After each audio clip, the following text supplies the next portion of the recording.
சகோதர அன்பே பிரதானம்.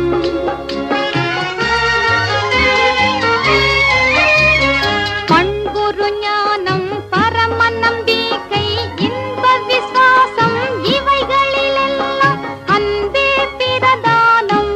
சகோதர